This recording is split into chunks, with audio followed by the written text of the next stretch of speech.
세상을 변화시키는 능력이 되는 줄로 믿습니다. 이 시간 그 세상을 향해 여러분의 신앙 고백을 가장 큰 목소리로 선포하도록 하겠습니다. 나는 전능하신 아버지 하나님, 천지의 창조주를 믿습니다. 나는 그의 유일하신 아들 우리 주 예수 그리스도를 믿습니다. 그는 성령으로 잉태되어 동정녀 마리아에게서 나시고 본디오 빌라도에게 고난을 받아 십자가에 못 박혀 죽으시고 장사된 지 사흘 만에 죽은 자 가운데서 다시 살아나셨으며 하늘에 오르시어 전능하신 아버지 하나님 우편에 앉아 계시다가 거기로부터 살아있는 자와 죽은 자를 심판하러 오십니다. 나는 성령을 믿으며 거룩한 공교회와 성도의 교제와 몸의 부활과 영생을 믿습니다. 아멘. 우리 살아계신 하나님께 큰 박수로 영광 돌리겠습니다.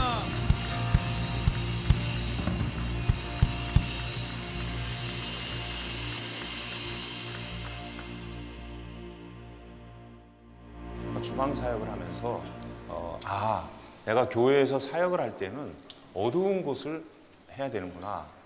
그 다음에 좀 거친 곳, 그 다음에 좀 눌린 곳, 이런 곳에 가서 사역을 해야 되는구나. 왜냐하면 예수님이 오시기를 베들레헴의 마구간에서 나시고 어두운 곳에서 빛이 되고자 오신 것이지 밝은 곳에서 밝음 속에 섞이려고 오신 게 아니란 말이죠. 그러면서 제 신앙의 깨달음도 있었습니다. 나 자신이 죄인이었고 내가 어두운 곳에 있었고 내가 눌려있는 사람이고 내가 거친 사람, 마음이 거친 사람인데 내가 그런 봉사를 통해서 내 마음을 더 보게 되고 그러면서 그걸 통해서 주님의 은혜를 체험하면서 나도 은혜 체험하고 그 봉사하는 것도 좋아지는 그런 시각을 갖게 됐습니다. 그래서 일단은 내 수준에서 뭐 세상의 어두운 곳까지는 제가 못 가더라도 적어도 교회 안에서 그래도 남들이 좀 꺼리는 곳을 가가지고 거기에 있자. 주방 사역을 하면서 매달 각 다락방별로 돌아가면서 봉사를 하는데 가만히 보니까 각 다락방 내의 순원들끼리도 주방 사역을 하면서 처음 알게 되는 분들이 많이 있더라고요. 그런데 4주, 5주 동안 같이 주방 사역을 하면서 그분들이 참 친해지고 주방 사역을 하지 않았더라면 몇 년 동안 인사도 못했을 사이인데 주방 사역을 하면서 같이 또 주방 앞치마 유니폼을 같이 입고 설거지도 같이 하고 힘든 거 같이 하니까 이 교회에 소속감을 느끼고 동료의식을 느끼고 나도 이제 월바인 온누리교회의 한 성도로서 이렇게 참여하고 소속이 되어 있구나를 느끼는 그런 분들을 많이 봤습니다. 그게 참 좋은 부분이 아닌가, 주방 사역이 갖고 있는 큰 장점이 아닌가 그렇게 생각을 합니다. 1년여 동안의 주방 사역을 마치고 제가 주방 사역을 하면서 많은 은혜 체험도 하고 그 기쁨을 받았기 때문에 또 새로운 사역도 이와 같은 곳에서 해야 되겠다라는 생각을 갖고 있던 차에 예배 후에 의자를 치우고 집기를 치우는 그 관리 사역이 있는데 그 팀에서 마침 사람이 없어서 봉사를 하겠느냐는 제안을 받게 돼가지고 선뜻 가겠습니다라고 했습니다. 그곳에 가서도 낮은 곳에서 정말 열심히 섬기면서 저는 기대하건대 거기서 예수님을 만나기를 또 기대하면서 봉사를 열심히 하겠습니다. 할렐루야. 우리 박수로 하나님께 영광 올리겠습니다. 바라기는 우리 집사님 그 광고를 통해서 주방 사역과 여러 그 교회 중요한 사역들이 많이 지원자가 생기기를 바랍니다. 몇 가지 광고 말씀을 먼저 좀 드리도록 하겠습니다. 오늘서부터 15기 순장사관학교가 시작을 합니다. 그런데 아직 신청하지 않으신 분들이 계실 텐데요. 아직 문호가 열려 있습니다. 그래서 2시까지 130호로 가시면 순장사관학교를 여러분 함께 참여할 수가 있습니다. 12일부터 2월 25일까지 매주일 2시부터 4시까지 있게 되는 교육이니까 관심 있는 분들 많이 참석해 주시면 좋겠습니다. 권혁빈 목사님이 지금 한국에 가셨습니다. 권혁빈 목사님, 박신훈 목사님, 그리고 정동윤 목사님, 조리 목사님 네 분께서 서울에 있는 비전 컨퍼런스와 그리고 목교회 사관학교를 참석하기 위해서 지금 출타 중에 계십니다. 안전하게 돌아올 수 있도록 기도해 주시면 감사하겠습니다. 그리고 여러분 혹시 들어오시면서 그 바닥을 좀 보신지 모르겠습니다. 바닥을 보시면 감각이 좀 뛰어나신 분들은 아실 거고 감각이 뛰어나지 않으신 분들은 잘 모를 텐데 카펫 청소를 했습니다. 그래서 아마 냄새도 굉장히 좋을 거고 그럴 텐데요. 한 가지 부탁이 있습니다. 뭐냐면 그 바닥에 커피를 흘리면 안 된다 그래요. 그래서 커피는 카페에서 드시고 예배는 본당에서 먹는 게 아니고 드려달라는 그런 광고를 저한테 좀 보내주셔서 얘기를 드립니다. 그리고 생명의 삶 광고인데요. 여러분 우리가 두란노에 나온 생명의 삶과 또 Living Life 그리고 세나, I Love Jesus 그 다음에 예조 이 모든 것들이 지금 교회 서점에 준비가 되어 있습니다. 여러분들 우리 교회가 갖고 있는 가장 중요한 정체성 중에 하나이기 때문에 많이 구입하셔서 온 가족이 함께 큐티하시고 또 나눔이 풍성해졌으면 좋겠습니다. 자, 우리가 교제 시간입니다. 저도 항상 이 시간에 여러분 자리에 앉아서 교제를 나눴는데 1분이 정말 길더라고요. 그런데 옆에 있는 분들에게 이름을 여쭤보시고 또 언제부터 교회 나오셨는지 자기소개도 하시고 그러면서 우리 공동체가 좀 더 하나 되고 아름다워졌으면 좋겠습니다. 다 같이 일어나셔서 우리 주변에 있는 분들과 함께 인사하고 교제 나누도록 하겠습니다.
아마 1분이라는 시간이 이렇게 짧고 또 이렇게 긴가 이런 거 아마 느끼셨을 것 같아요. 여러분 우리가 함께 그 하스피탈리티를 가지고 함께 하나가 되어지는 게 굉장히 중요합니다. 같이 주님께서 주신 말씀을 봉독하도록 하겠습니다. 일어서신 채로 히브리서 10장 36절 말씀 한 절입니다. 짧은 말씀을 같이 봉독하도록 하겠습니다.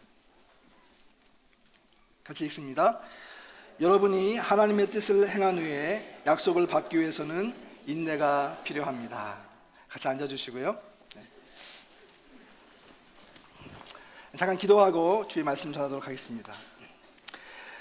하나님 아버지 감사합니다. 오늘 이 시간 주님께서 저희 공동체를 이렇게 주일날 함께 모여서 예배하고 또 주님을 높여드리고 함께 교제하고 주의 존전에 나아갈 수 있도록 은혜 주시니 감사합니다.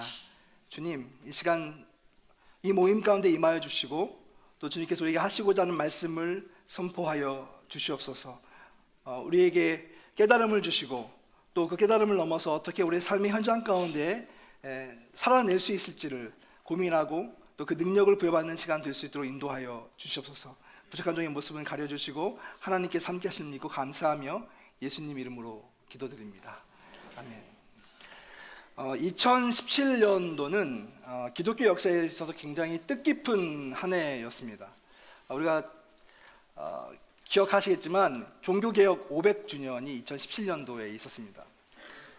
그러면서 마르틴 루터가 500년 전에 비텐베르크 독일에 있는 성당 정문에 95개조의 반박문을 붙이면서 당시에 부패했던 가톨릭 교회를 향해서 새로운 갱신과 또 어떤 부흥을 꿈꾸었던 그 역사적 시간이 500년 전에 있었던 것이죠. 많은 사람들이 2017년이 시작하면서 그 500년 전에 있었던 그 역사적인 그 부흥을 우리 시대에도 다시 한번 일으켰으면 좋겠다. 정말 우리 교회가 그러한 갱신이 필요한 시점이다라고 하면서 굉장한 많은 노력을 기울였습니다. 저도 개인적으로 많은 모임을 한국과 또 미국에서 참여하게 되었었는데요. 항상 가면 그 모임 가운데 이런 부제가 붙어 있었습니다. 종교개혁 500주년 기념, 이런 일이 있었죠. 근데 여러분, 2017년이 지나가고 2018년이 시작이 되었습니다. 2017년 동안 한 해 동안 우리가 기대했던 그런 큰 부흥과 갱신은 사실 일어나지 않았습니다. 그리고 우리가 언제 그랬냐는 듯이 많은 사람들이 그 종교개혁 500주년을 잊어버리고 다시 삶의 자리로 복귀를 했죠. 그리고 마치 아무 기대도 하지 않았던 것처럼 일상의 삶이 돌아가고 있는 것이죠. 물론 저도 그곳에 참여하면서 발제도 하고 세미나도 하고 뭐 갱신 방안도 이야기하고 이런 기회가 있었지만 사실은 저 역시도 그런 일들이 우리 이 시점에 발생하지 않을 수 있다고 생각을 했던 사람 중에 한 사람이에요. 왜냐하면 하나님의 역사와 하나님의 부흥이라고 하는 것은 사실 인간의 어떤 정해진 시간과 계획에 의해서 발생하는 것이 아니기 때문에 그렇습니다.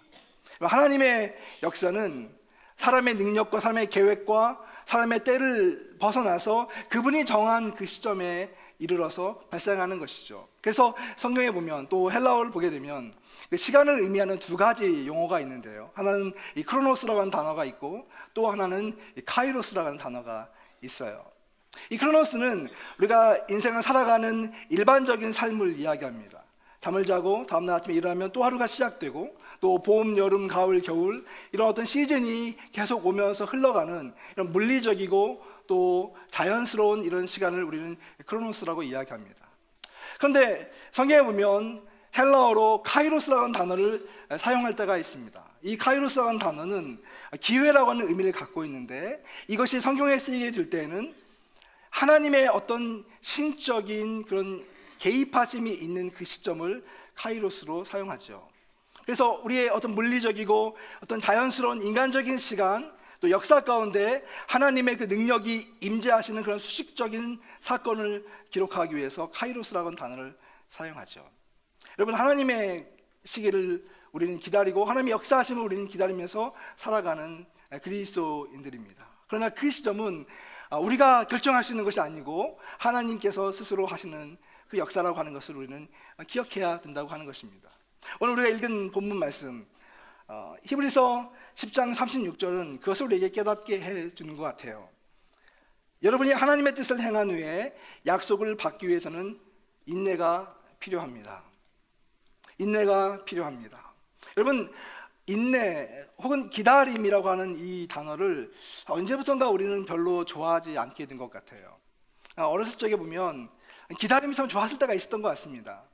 1월 1일이 굉장히 기다려졌고요. 성탄절이 기다려졌고요. 나이를 먹어서 이제 학년이 진급하는 것을 기다렸고요. 또 졸업하는 것을 기다렸고요. 그리고 운명적인 사랑을 기다리기도 하고요. 또 대학을 입학하고 졸업하는 걸 기다리기도 하고 결혼을 기다리기도 하고 또 자녀를 기다리기도 하고 어떤 이런 기다림을 통해서 우리는 어떤 기대감을 갖고 내 삶에 어떤 새로운 어떤 변화가 있을 것을 꿈꾸게 되죠. 그런데 시간이 지나가고 인생을 경험하고 삶을 살아가면서 이 기다림이라고 하는 것이 점점 부담스러워지는 거예요. 기다림이 없으면 좋겠다. 그냥 빨리빨리 어떤 내 삶에 계획된 일들이 진행됐으면 좋겠고 계획했던 대로 일들이 잘 되면 좋겠다 하는 마음이 우리 가운데 들어오는 것 같아요. 신앙적인 삶의 패턴도 비슷한 것 같아요. 우리가 너무 바쁘고 우리가 정해진 일들을 해야 되기 때문에 하나님과 우리의 만남 사이에 어떤 그 기다림이라고 하는 것을 우리는 잘 참지 못하는 것을 보게 됩니다. 하나님, 그냥 제 인생에 빨리 개입하셔서 빨리 말씀하여 주시고 예배 때도 1시간 예배 드리는데 이 시간에 나의 감성과 영성과 나의 어떤 이 모든 것을 터치해 주시고 그래서 하나님, 이 정해진 시간 하나님을 경험하게 해 주세요. 일주일에 한 번만 하나님께 나와서 예배 드리면서 하나님의 살아계심을 경험하게 해주세요. 내 삶의 아주 작은 부분을 하나님께 드릴 테니까 이 짧은 시간 하나님 주님의 살아계심을 나에게 보여주세요. 어떤 우리의 삶의 패턴들이 점점 더 우리 중심적인 삶을 살아가게 되어 가는 것이죠. 근데 여러분, 성경을 보게 되면 우리의 신앙의 본질을 기다림과 연관시켜서 이야기합니다. 예레미야서 33장 14절부터 16절까지를 한번 같이 읽어보도록 하겠습니다. 시작. 여호와의 말이다. 보라, 내가 이스라엘 집과 유다의 집과 약속한 좋은 일을 행할 날이 오고 있다. 그날에, 그리고 그때에 내가 다윗에게서 한 의로운 가지가 나오게 할 것이니 그가 이 땅에서 정의와 의를 실행할 것이다. 그날에 유다가 구원을 얻고 예루살렘이 안전하게 살게 될 것이다. 여러분, 말씀을 보게 되면 여호와의 말씀이 임하셨는데 약속한 좋은 일을 행할 날이 오고 있다라고 이야기해요. 그러면서 이스라엘 민족에게 그날을 기다려라, 그때를 기다려라, 이렇게 이야기하시죠. 우리가 예언서를 읽게 되면 많은 예언서 가운데 계속해서 반복되는 말이 그날과 그때예요.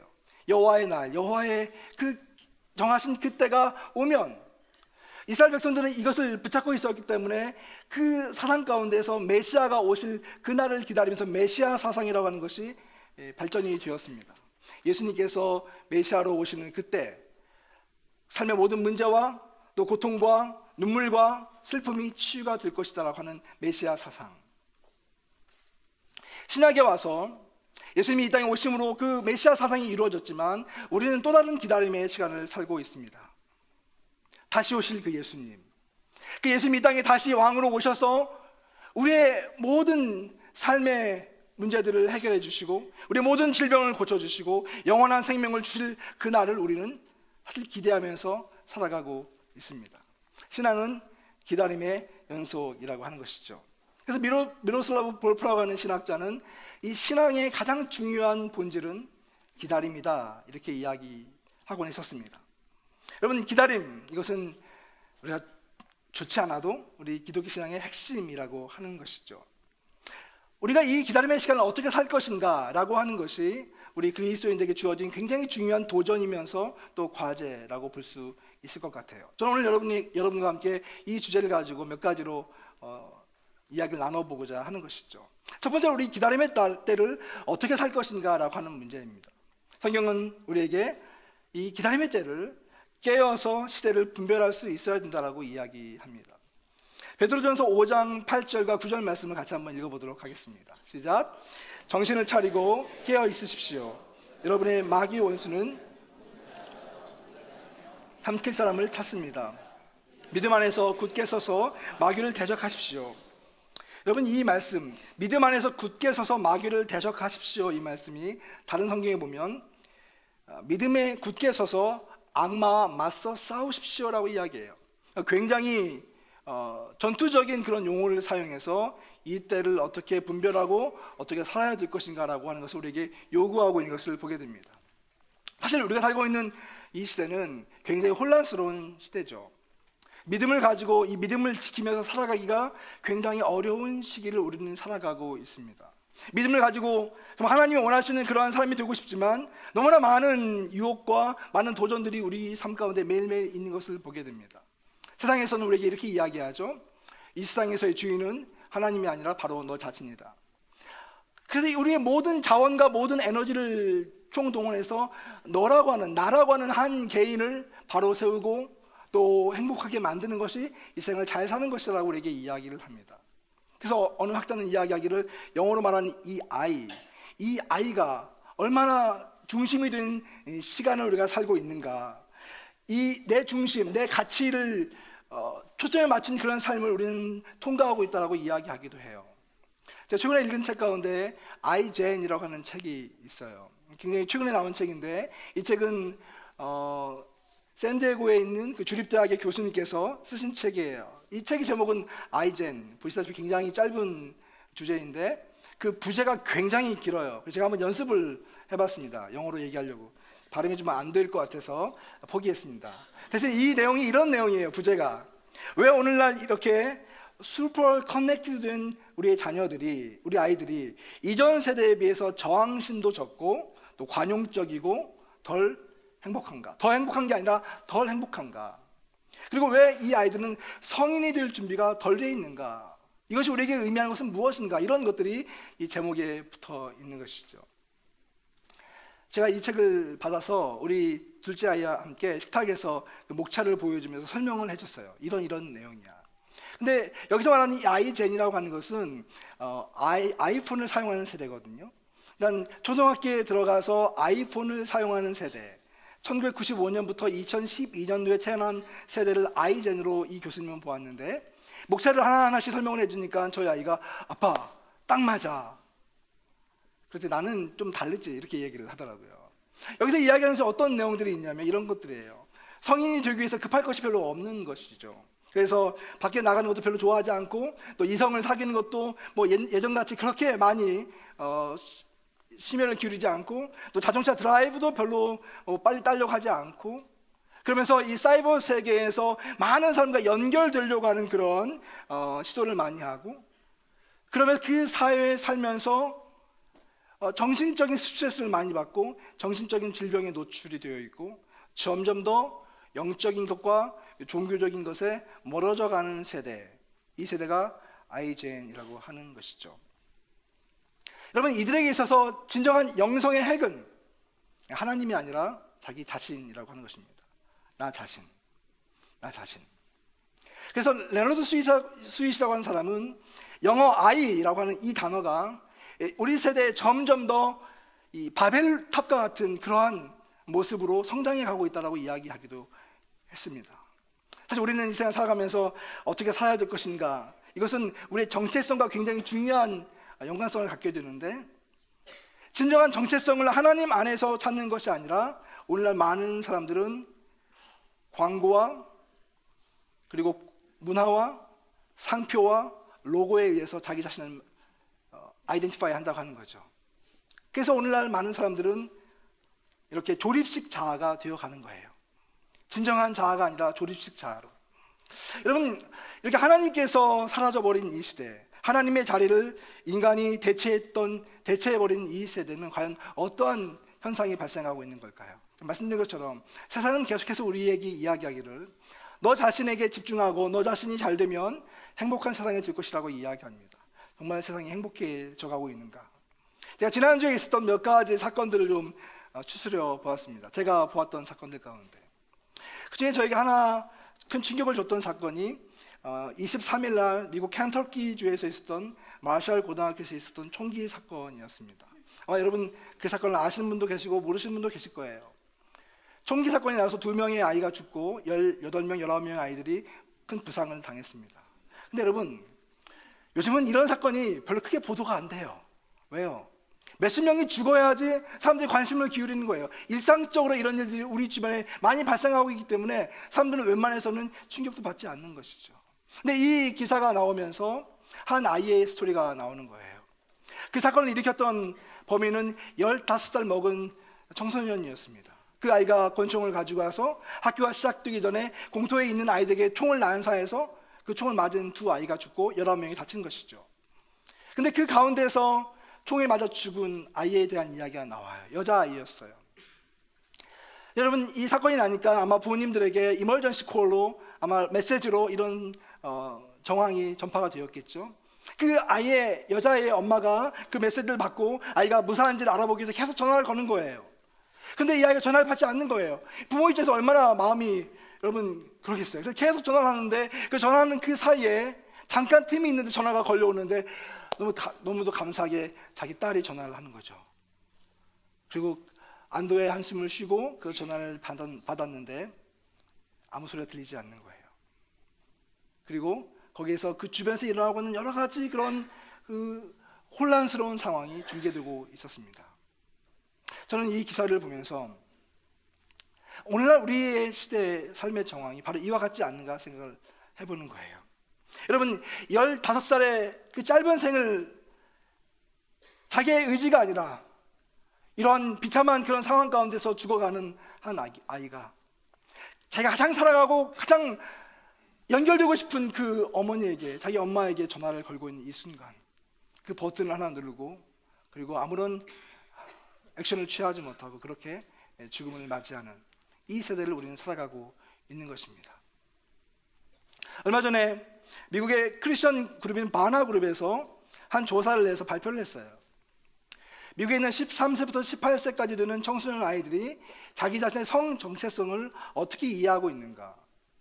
그래서 제가 그걸 보고 너무 놀란 것이 그 가운데에서 12%의 아이들이 자기의 성 정체성을 LGBT, 레즈비언, 게이, 양성애자, 그리고 트랜스젠더라고 이야기를 했습니다. 여러분, 똑같은 질문을 가지고 1년 전에 성인들을 대상으로 그것을 물어봤어요. 그랬더니 4.1%의 미국 성인들이 나의 정체성이 LGBT라고 이야기했어요. 그런데 여러분, 우리의 자녀 세대들은 12%의 아이들이 자기의 정체성이 LGBT라고 하는 거예요.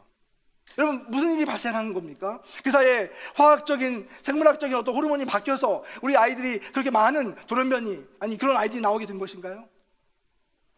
우리의 세계의 어떤 세계관과 이 문화가 계속해서 그런 것들을 몰아가면서 내 자신에게 그런 성향이 있는 것이 아닌가, 그리고 그런 것들을 계속 자극하고 개발하는 그런 시대를 우리는 지금 살아가고 있는 것이죠.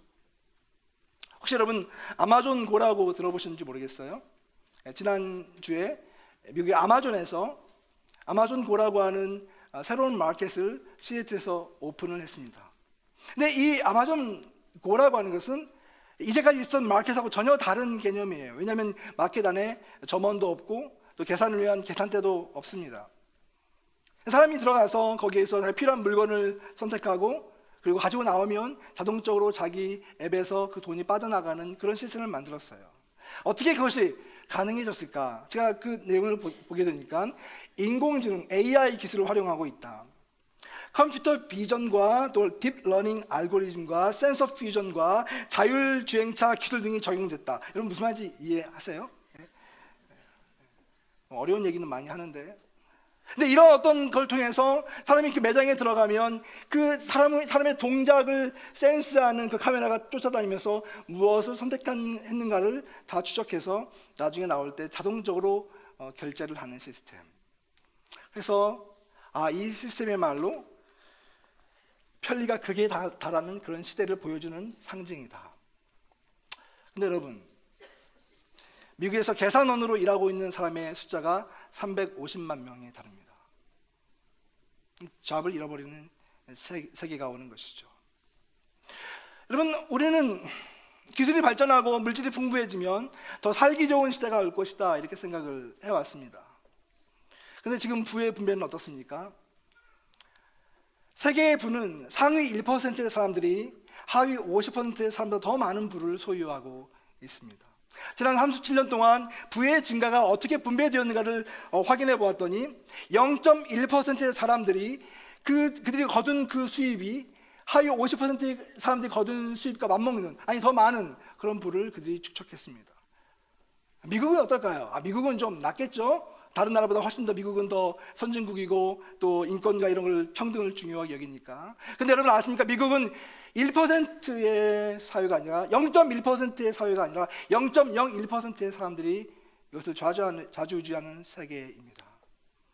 0.01%의 사람들이 11.1%의 부를 가지고 있고 그들은 더 많은 부를 매년마다 더 거둬들이고 그리고 중산층은 없어지고 양극화가 심화되고 그러면서 우리가 이야기하는 그런 평등과 어떤 그런 가치들이 실현되기 상당히 어려운 그런 시점을 여러분과 저는 사실 살아가고 있는 것입니다.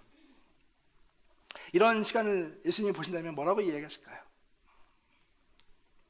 예수님께서 어느 날 예루살렘 성전을 보시면서 눈물을 흘리시는 그런 장면이 성경에 기록이 되어 있습니다.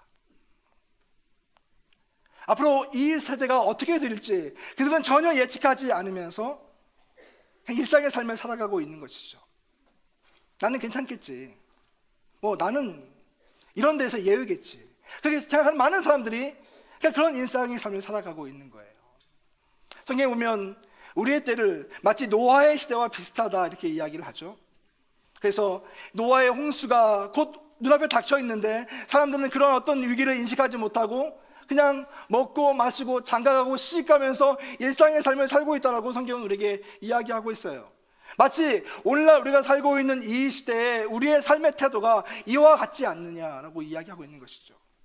하나님의 그런 개입과 하나님의 역사하심이 절실한 이 시대에 우리들은 마치 모든 것이 편안하고 아무 일도 없는 것처럼 생각하면서, 남의 일인 것처럼 생각하면서 우리의 삶을 지낼 때가 얼마나 많이 있는지.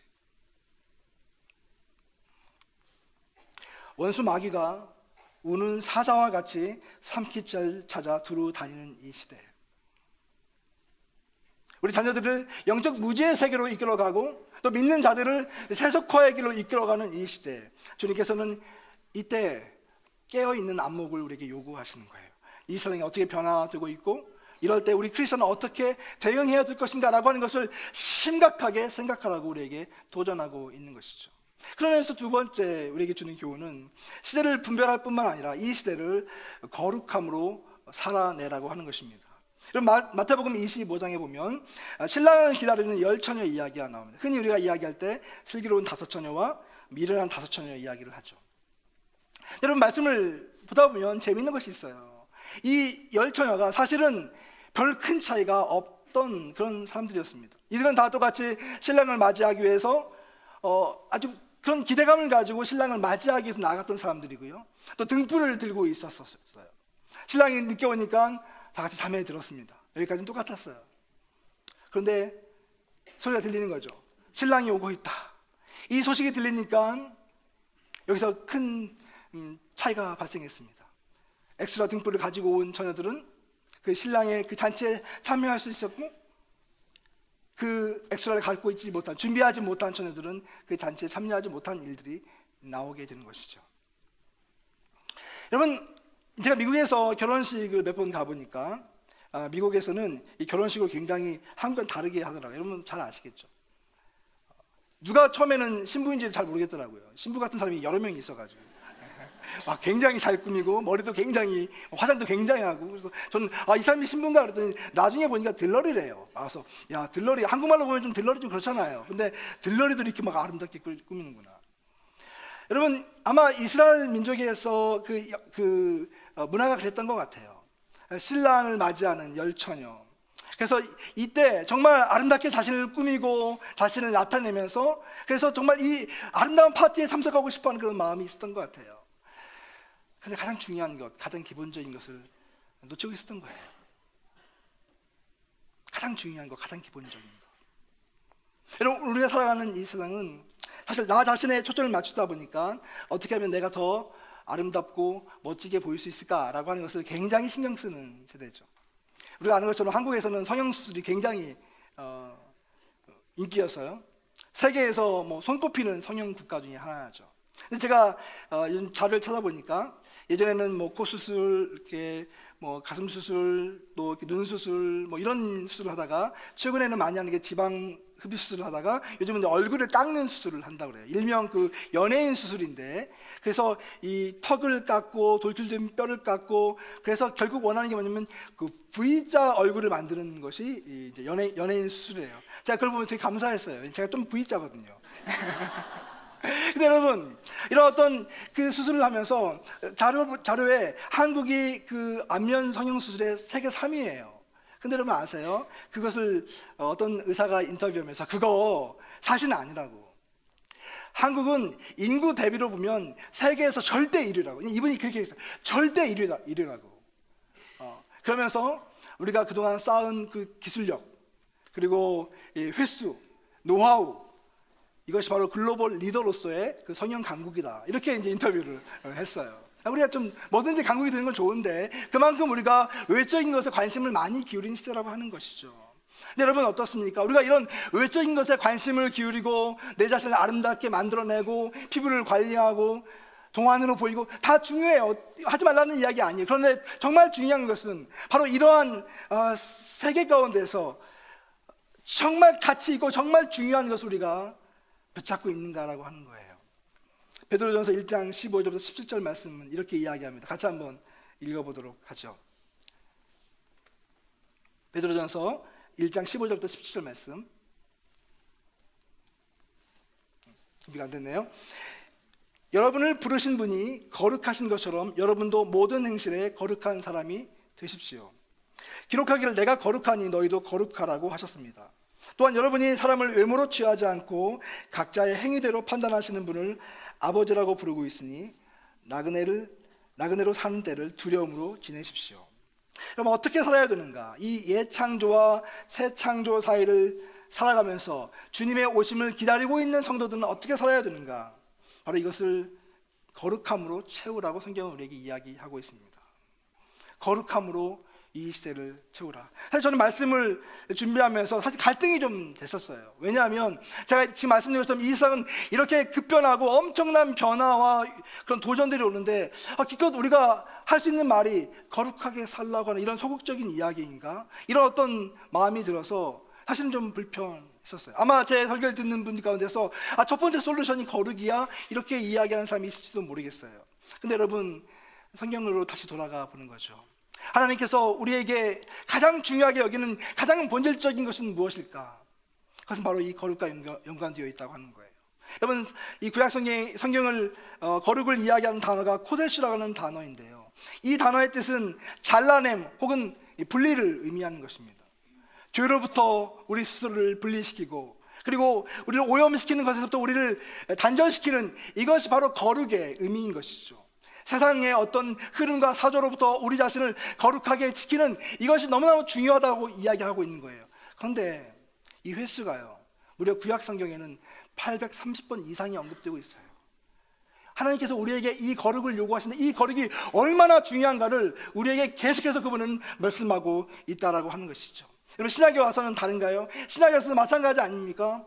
에베소 4장 22절부터 24절 말씀해 보니까 너희는 유혹의 욕심을 따라 썩어져가는 구습을 쫓는 옛사람을 벗어버리고 오직 심령으로 새롭게 되어 하나님을 따라 의와 진리의 거룩함으로 지으심을 받은 새 사람을 입으라. 신약 성경에 와서 계속 우리에게 요구하시는 것은 뭐냐면 거룩함으로 새 사람을 입으라라고 말씀하고 있는 것을 보게 됩니다. 왜 그렇습니까? 여러분, 이 시대는 바로 이 거룩을 통해서 승부해야 되는 시대이기 때문에 그렇습니다. 바로 이 거룩함을 통해서, 이 구별됨을 통해서 진정한 아름다움이 무엇인가를 말할 수 있는 그런 시기이기 때문에 그렇습니다. 이 시대는 거룩함이 곧 구별됨이 곧 능력이라고 하는 것입니다. 예수님께서 지혜와 의로움과 거룩함이 다 예수에게서 나왔다고 말씀하세요. 예수님의 거룩, 아름다움, 빛 되심을 드러낼 수 있는 그러한 삶을 우리에게 요청하고 있다고 하는 것이죠. 그런데 한 가지 또 하나 우리에게 큰 도전이 있죠. 이 시대를 사실 거룩하게 살고 싶어하는 그 욕구는 모든 크리스천들은 다 가지고 있는 거라고 생각해요. 여러분, 예배를 드리고 집에 가면서 이번 주엔 정말 내가 거룩하게 살아야지, 혹은 집에서 큐티를 하면서 내가 오늘 하루는 정말 거룩하게 살아야지, 이런 욕구를 가지고 있지 않은 크리스천은 아마 아무도 없을 거예요. 그런데 이 기다림의 때가 너무 힘든 것이죠. 예수님께서 당장 내일 혹은 모레 혹은 내년에 오신다고 한다면 우리가 훨씬 더 쉬울 것 같은데 그 때를 우리가 알지 못하기 때문에 때로는 이 기다림의 시간 동안 지치기도 하고 쓰러지기도 하고 낙심하기도 하고 잊어먹기도 하는 것이죠. 이 거룩의 때를 어떻게 거룩을 어떻게 지켜나갈 것인가? 성경은 이것을 우리에게 임재라고 하는 용어로 이것을 풀어냅니다. 임재.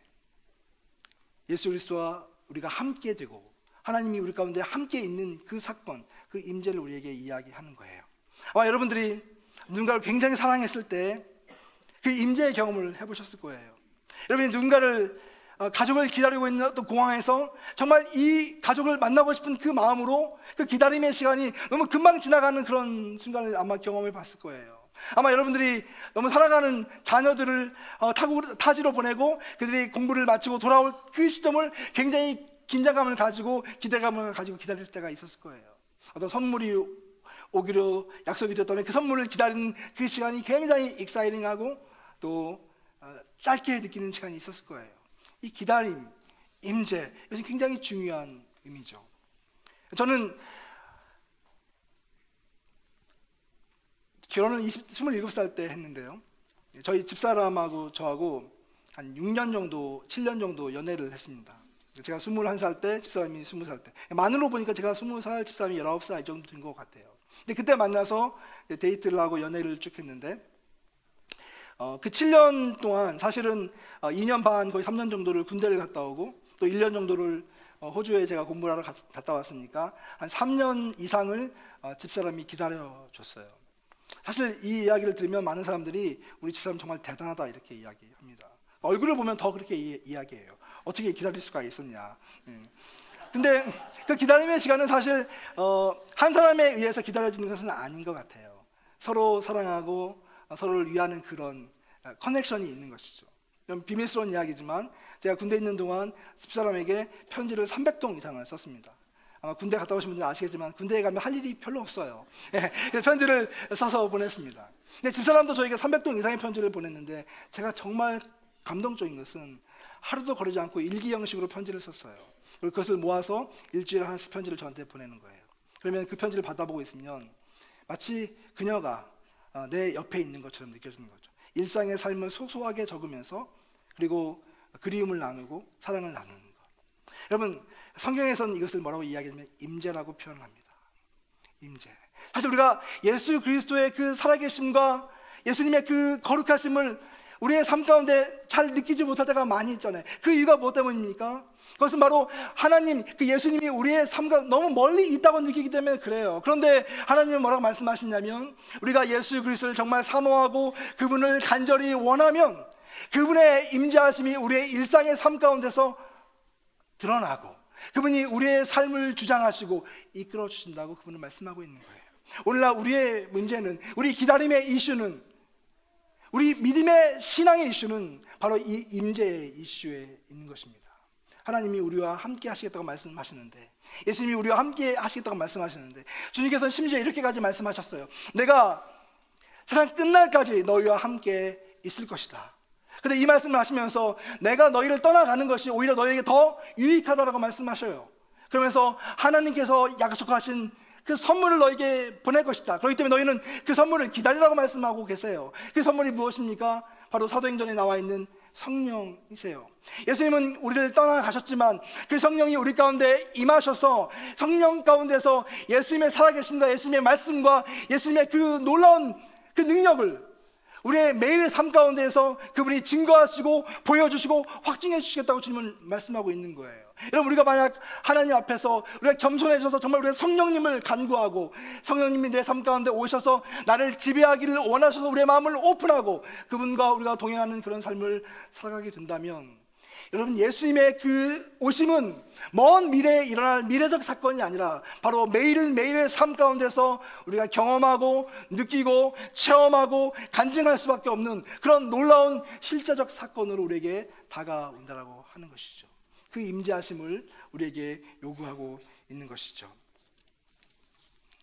여러분 이 그리스도의 임재를 경험한 사람들은 이제야 비로소 우리 삶에 있는 어떤 장애물과 그 바운더리를 넘어서는 그런 자기 초월의 삶을 살아가게 됩니다. 그것은 무슨 말이냐면 예수님께서 우리에게 말씀하신 이 계명, 너에게 인내가 필요하면 너희가 하나님의 뜻을 행한 후에 약속을 받게 하십니다. 이 인내가 필요하고 이 가운데서 하나님의 뜻을 행해야 되는데 그 하나님의 뜻이라고 하는 것이 무엇입니까? 이것을 예수님께서는 요한복음 13장 34절 35절에 이렇게 이야기하고 있어요. 같이 한번 읽습니다. 시작. 내가 너희에게 새 계명을 준다.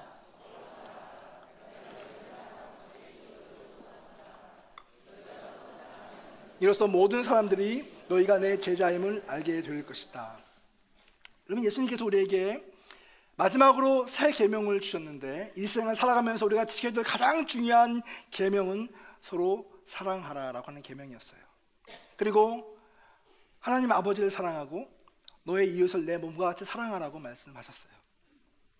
이 사랑이라고 하는 이 단어, 이 실제, 우리가 너무나 갈망하고 너무나 원하는 것인데 사실 이 사랑을 우리 삶 가운데 살아내는 게 너무 어려워요.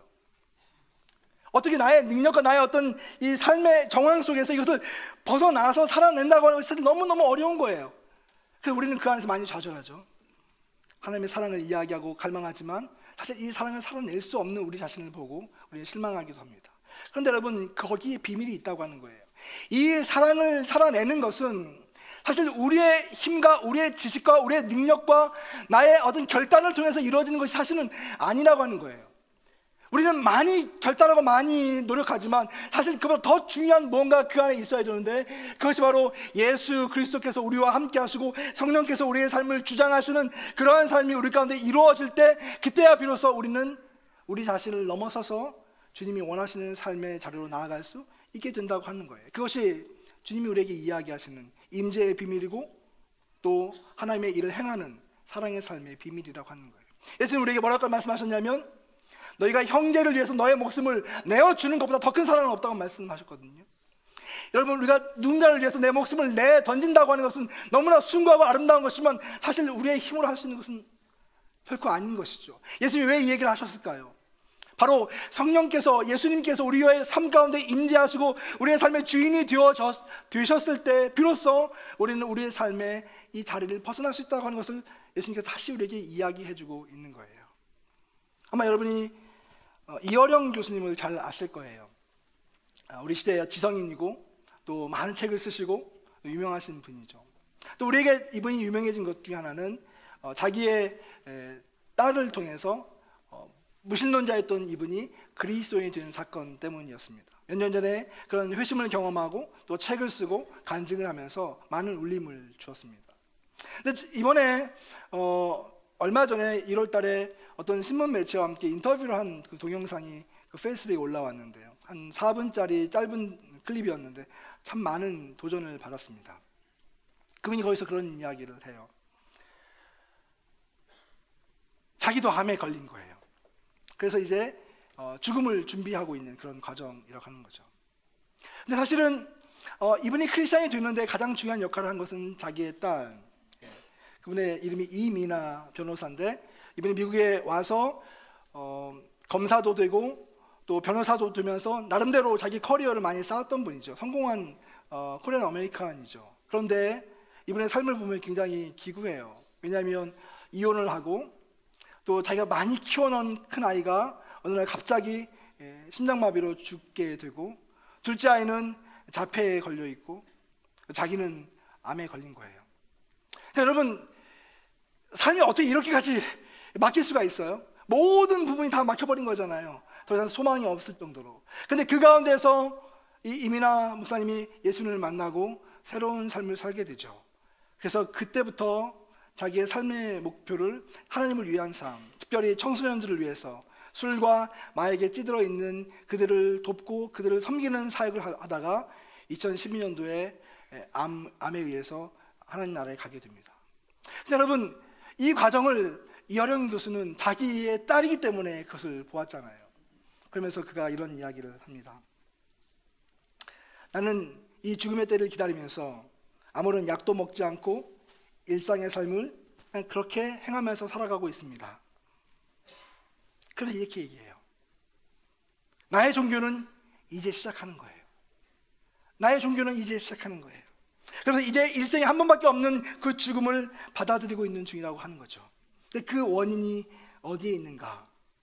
바로 그의 딸을 통해서 그가 보았다고 하는 거예요. 그가 죽기 직전까지 하나님을 높이고 그분을 사랑하고, 그래서 암이, 그 죽음이 우리 딸을 정복하지 못했어요. 죽음은 그의 인생에 있어서 하나의 에피소드로 지나지 않아요.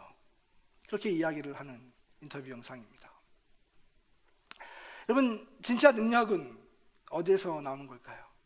이 세상에 엄청난 그런 도전과 수많은 그런 우리를 혼란스럽게 하는 이런 삶의 정황 가운데서 정말 이것을 크리스천답게 살아낼 수 있는 그 당당함은 어디서 오는 것일까요?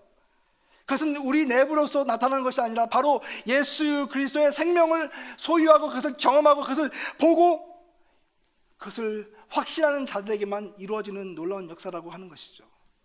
여러분, 우리가 어떻게 다른 사람을 사랑할 수 있을까요? 저희 집에 있는 둘째 아이가 얼마 전에 감기에 걸렸어요. 근데 이 아이가 운동을 굉장히 잘하고 또 열심히 이렇게 몸도 이렇게 관리해서 사실 굉장히 건강한 아이입니다. 근데 한 가지 문제는 늘 밖에 나갈 때 반바지에 반팔만 입고 다녀요. 아무리 추워도. 그래서 우리가 뭐라고 막 하면 이제 그 가디건 하나를 입고 이렇게 나가는데, 어느 날 보니까 요즘 감기가 심하니까 그 감기에 살짝 걸린 것 같아요. 근데 얘가 좀 상태가 안 좋아 보여서 이제 엄마와 제가 그 아이에게 오늘은 축구 경기를 가지 말고 좀 집에 일찍 와라. 근데 이 아이가 알아서 할게요. 아이들이 잘하는 얘기잖아요. 그리고 이제 가방을 챙겨서 이제 갔는데 결국 이 아이는 돌아오지 않았습니다. 그리고 이제 원정 경기를 갔어요. 원정 경기를 갔다가 이제 축구 게임을 뛰지 못했으니까 몸이 안 좋으니까. 그래서 이제 그 뭐 2개 게임을 다 보고 그리고 밤에 집에 왔는데 집에 제가 늦게 들어와 보니까 이 아이가 잠을 자고 있어요. 근데 아이가 몸이 펄펄 끓는 거예요. 완전히 한 번도 보지 못할 정도로. 그리고 이 가정에 누가 노인인가를 모를 정도로 애가 막 기침을 하고 막 그 몸을 못 가누고 그러면서 막 어질어질하고 그러면서 아빠 막 이렇게 하는데 마음이 너무 아픈 거예요. 제가 그날 한 4시간 정도밖에 못 잤는 날이었는데 근데 그 4시간을 거의 잠을 못 잤습니다. 이 아이가 들락날락하면서. 그리고 저희 집사람은 이 아이가 너무 아프니까 누군가 그 아이를 돌봐줘야 되기 때문에 제 침대를 그 아이에게 내주고 저를 그 아이 침대에 자게 이렇게 안내를 했습니다. 충분히 이해를 하죠. 제가 잠을 잘 자게 하기 위해서. 근데 여러분 이렇게 며칠 동안 그렇게 아파하는데 엄마 아빠의 관심은 어디가 있냐면 온통 그 아이에 가 있는 거예요. 어떻게 하면 얘가 빨리 나을 수 있을까? 옷 좀 잘 입고 빨리 회복되고. 왜요? 우리가 잠을 못 자고 우리가 좀 불편해도 우리 그 아이를 사랑하기 때문에 그렇습니다. 그 아이가 나의 분신과 같기 때문에 아이가 빨리 치유되기를 바라는 것이죠. 여러분 하나님께서 우리를 사랑하시는데 그냥 야 내가 너를 사랑해 힘내 이렇게 말씀하시는 것이 아니라고 하는 거예요. 하나님은 우리에게 사랑을 주시는데 그 사랑이 우리에게 있어서 얼마나 확신으로 다가오게 하기 위해서 그분이 직접 인간의 몸을 입고 이 땅에 내려오셨어요. 그리고 이 땅에 오셔서 우리와 같은 인간의 몸으로 함께 삶을 사시고 고난을 통과하시고 아픔을 통과하시고 같이 울고 같이 웃으시면서 우리를 얼마나 사랑하시는지를 직접 보여주시고 그것을 삶으로 증거하셨어요. 그러면서 우리에게 원하시는 것이 무엇입니까? 그분의 사랑이 얼마나 정말 진실한지 그분의 사랑이 정말 오센틱하다고 하는 것을 우리에게 보여주기 위해서 그분은 자기 자신을 던졌다고 하는 거예요. 여러분 우리가 그 사랑을 경험하고 체험하고 알고 있다면 하나님이 우리를 얼마나 사랑하는지를 알고 있다면 그 사랑이 매일매일 내 삶 가운데 들어와서 나의 생각과 나의 마음과 나의 영혼을 뒤집어 놓고 그분이 우리와 함께하는 것을 경험할 수 있다면 그것을 증거할 수 있다면 사실 오늘 우리가 지금 살고 있는 이 삶의 이 바운드를 넘어서서 더 헌신적이고 더 주님이 기뻐하시는 그런 거룩한 삶과 사랑의 삶을 살아낼 수 있을 것입니다. 예수님이 우리에게 그것을 말씀하기 원하시는 거예요. 여러분 오늘 그 말씀을 마치면서 사랑이 갖고 있는 한 가지 비밀을 공개된 비밀이지만 나누길 원합니다. 이 세상의 수학은 하나에서 하나를 빼면 지로가 돼요. 그런데 사랑은 나누면 나눌수록 더 많아진대요. 하나님께서 우리에게 그 사랑의 근원이 되어주셨습니다. 그리고 그 사랑을 우리에게 알게 하셨고 경험하게 하셨고 여러분과 저와 같이 정말 별 볼 일 없는 사람들을 불러주셔서 그의 자녀로 삼아주셨어요. 이보다 더 크고 더 놀라운 소식은 없어요. 근데 하나님께서 그 사랑과 그 은혜를 통하여서 우리가 그 사랑을 나누기를 원하시는 거죠. 여러분 혹 우리의 삶의 그 정황이 너무나 내 중심적인 삶이어서 나 하나 정말 생존하기 바빠서 급급해서 내 자신을 넘어서지 못했다고 한다면 오늘 이 시간 주님께서 여러분에게 원하시는 그 도전의 음성을 들으시기 바랍니다. 여러분이 가장 사랑하는 사람부터 여러분의 자녀들에게 여러분의 친척들에게 여러분의 남편과 여러분의 부인에게 여러분의 가족들에게 여러분의 친척들에게 혹 여러분의 있는 주변에 있는 사람들에게 직장 동료들에게 여러분 그 사랑을 좀 나누어 주시지 않으시겠어요? 하나님께서 우리의 삶 가운데 오셔서 그를 나누면 나눌수록 하나님께서 더 풍성케 하시고 새롭게 하시는 그 영적인 신비한 능력을 우리에게 주시고 우리가 그를 경험하기 원하시는데 여러분 그 사랑을 한번 나눠 주시지 않으시겠어요? 내 자신의 초점이 맞춰진 삶에서 하나님 나라를 향해서 우리의 가슴을 펴고 우리의 손을 펴고 그 사랑을 나누는 그런 축복이 있기를 주의 이름을 축원합니다. 말씀을 마칩니다. 심플웨이라고 하는 공동체의 리더인 쉐인 클레이본이 이런 이야기를 합니다. 우리는 쉽게 꺼질 수 있는 촛불이 되도록 부름받은 것이 아니다. 불이 되도록 성령의 사랑의 불못의 일부가 되도록 부름받았다. 사랑의 불은 하나님의 불이다. 자신의 불이 붙여져서 우주의 중심에서 박동하는 심장에 참여하는 것이다. 여러분, 우리의 삶은 하나님의 박동에, 그 심장에 참여하기 위해서 부름받은 삶입니다. 그 삶을 그리스도와 함께 나아가는 저와 여러분 되기를 주로 축원합니다. 같이 기도하겠습니다. 이 시간 우리 함께 기도하면서 하나님의 그 놀라우심과 그 크심을 생각했으면 좋겠습니다. 우리는 이 한정된 시간을 살아가면서 이 안에서 내일이 오지 않을 것 같은 그런 답답함을 때로는 경험하고, 그 가운데서 실망하고, 또 그 가운데서 좌절하고, 때로는 그 가운데서 낙심하고, 하나님 도대체 언제까지, 언제 나의 삶과 나의 정황이 이래야 되는지 슬퍼하고 답답해할 때가 있습니다. 근데 하나님께서는 이 기다림의 때를 그 주님이 오시는 그 기간으로 그 기대감을 가지고 주님의 임재 가운데 살아내기를 원하세요. 그분의 그 거룩하심을 우리의 삶에 채우기를 원하십니다. 우리의 매일매일의 삶이 그분이 함께 하심으로 인하여서 새로워지고, 그래서 내가 할 수 없었던 것들을 예수 그리스도의 사랑과 예수 그리스도의 능력을 통해서 실천하고 나누어주고, 그래서 내 주변에 있는 사람들이, 우리 가족이, 내 자녀가 더 풍성해지는 그런 삶으로 그들 초청하기 원하십니다. 하나님, 오늘 이 시간 우리 가운데 임하여 주시고, 우리가 주님 앞에 기도할 때 주님, 주의 풍성하심을 경험하게 하여 주옵소서. 주의 임재하심을 경험하게 하여 주옵소서. 그 임재가 우리의 감정적인 요소 끝나는 것이 아니라 우리의 삶 가운데 매일매일 깊숙이 더 풍성하게 있어서 주님과 동행하는 주의 증인이 되는 그런 삶이 되게 하여 주옵소서. 우리 그런 마음을 가지고 함께 같이 기도합시다. 같이 기도합니다. 아버지 하나님, 감사합니다. 오늘 시간 우리가 주님 앞에 나와서 함께 주님 앞에 찬양과 또 경배와 아버지 기도로 나아가게 하시니 감사합니다.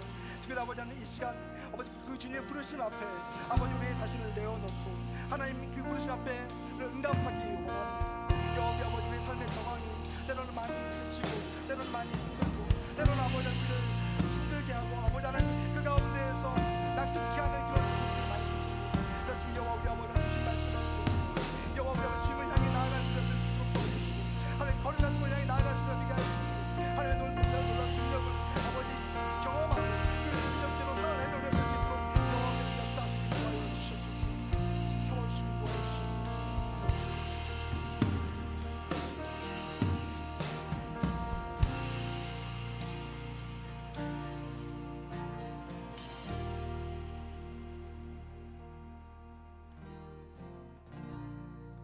이 시간은 조금 더 주님 앞에 나아가는 시간을 갖겠습니다. 성찬으로 또 기도로 찬양으로 주님 앞에 나아가도록 하겠습니다. 함께 자리에서 일어나겠습니다.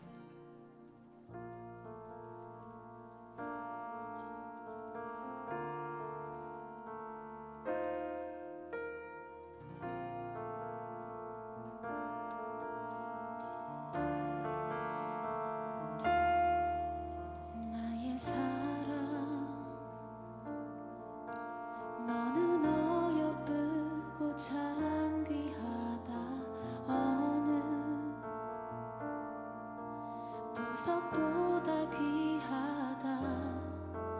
내가 사랑스럽지 않을 때 너를 온전히 사랑하고 너와 함께하려 내가 왔노라.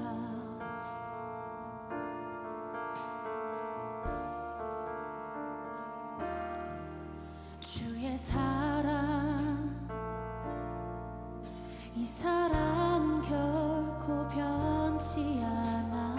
모든 계절 돌보시네. 풀은 마르고 꽃은 시드나 주의 말씀은 진실해. 실수가 없으신 주만 바라라.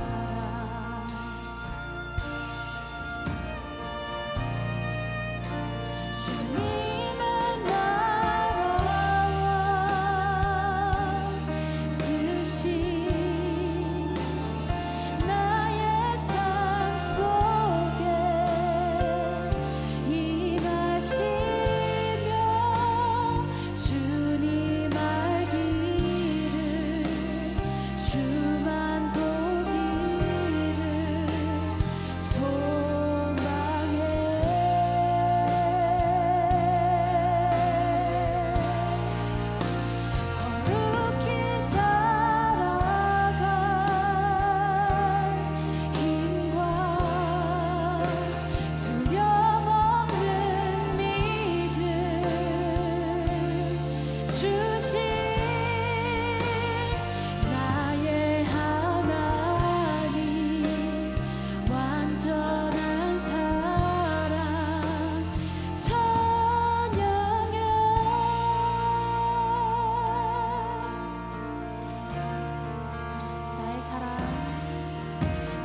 말씀하십니다. 너는 어여쁘고 참 귀하다. 어느 보석보다 귀하다. 내가 사랑스럽지 않을 때 너를 온전히 사랑하고 너와 함께하려 내가 왔노라. 주의 사랑, 주의 사랑, 이 사랑은 결코 변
보이지 않는 영원한 왕 홀로 하나이신 하나님 모든 영광과 존귀를 주께 영원히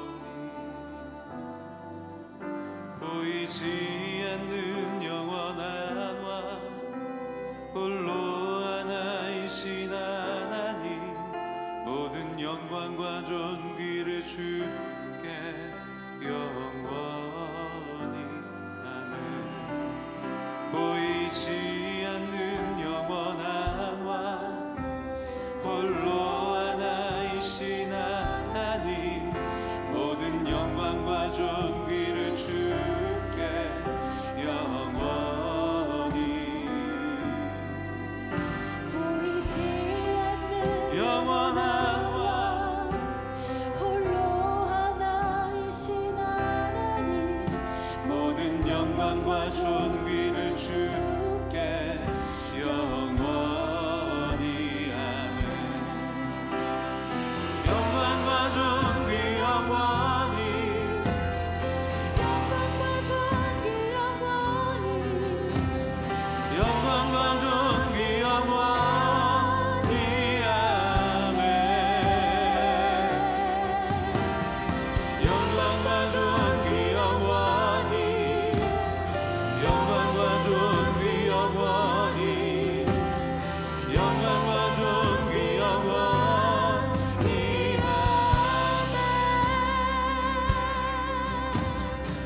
함께 일어나서 찬양하겠습니다. 보이지 않는 영원한 왕 홀로 하나이신 하나님 모든 영광과 존귀를 주께 영원히 보이지 않는 보이지 않는 영원한 왕 홀로 하나이신 하나님 모든 영광과 존귀를 주께 영원히 영광과 존귀 영광과 존귀 영원히 영광과 존귀 영원히 영광과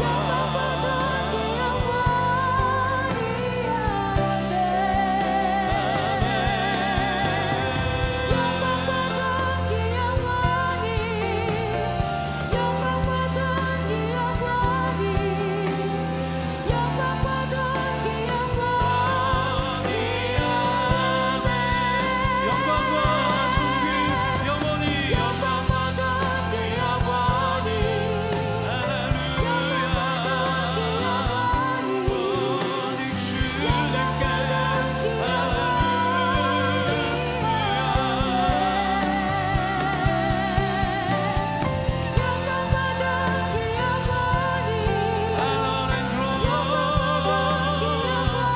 자 우리 시간 두 손 높이 들고 우리의 삶의 최고의 경배 이으신 하나님께 영광과 존귀 영광과 존귀 영원히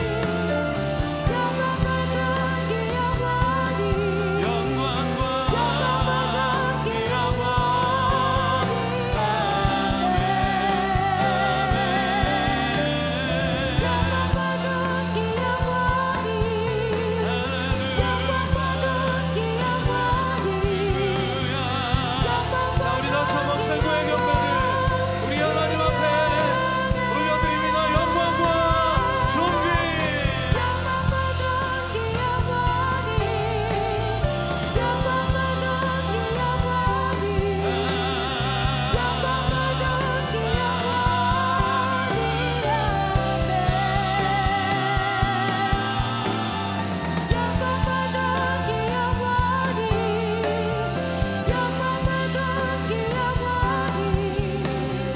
영광과 존귀 영원 자 여러분의 가장 큰 목소리로 우리 살아계신 하나님께 영광과 존귀 영원히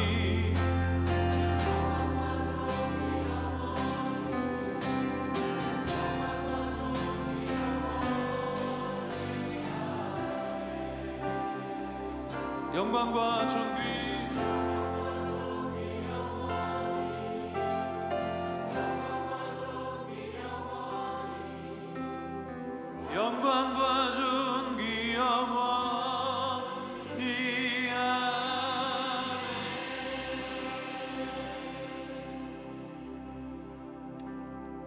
좋으신 아버지 하나님, 그렇습니다. 우리 이 일생의 삶 가운데서 이것이 나의 힘과 나의 능력으로 살아가는 삶이 아니라 하나님의 거룩하심과 성령의 임재를 통하여서 주님과 함께 우리의 인생을 동행하는 것임을 다시 한번 깨닫게 하시니 감사합니다. 우리의 삶 가운데 우리의 삶이 때로는 모질고 고통스럽고 힘겹고 아프고 대가를 치러야 될 것이 많이 있는 삶을 산다 할지라도 주님, 오늘 이 시간 우리 가운데 오셔서 주의 살아계심을 말씀하여 주시고 또 주님의 사랑을 우리 가운데 부어주셔서 넉넉히 이기는 삶을 살 수 있도록 인도하여 주시옵소서. 우리 성도들이 간절한 마음을 가지고 주께 드려진 모든 물질과 봉헌을 받아주시고 하나님 그들의 삶의 현장 가운데서 아버지 물질이 없어서 부족하지 않도록 채워주시고 이를 통해서 하나님의 나라를 위해서 풍성하게 나누고 또 주님의 영광을 드러낼 수 있는 삶이 될 수 있도록 인도하여 주시옵소서. 이제는 우리를 구원하신 예수 그리스도의 은혜와 하나님 아버지의 극진하신 사랑과 성령님의 감화, 감동, 교통, 충만하시는 능력이 기다림의 때를 살면서 낙심하지 않고 주님과 늘 동행하고 주님의 사랑을 드러내고 나누고 영광을 나타내는 모든 성도들 머리 위에 지금부터 영원토록 함께 하시기를 간절히 축원하옵나이다. 아멘.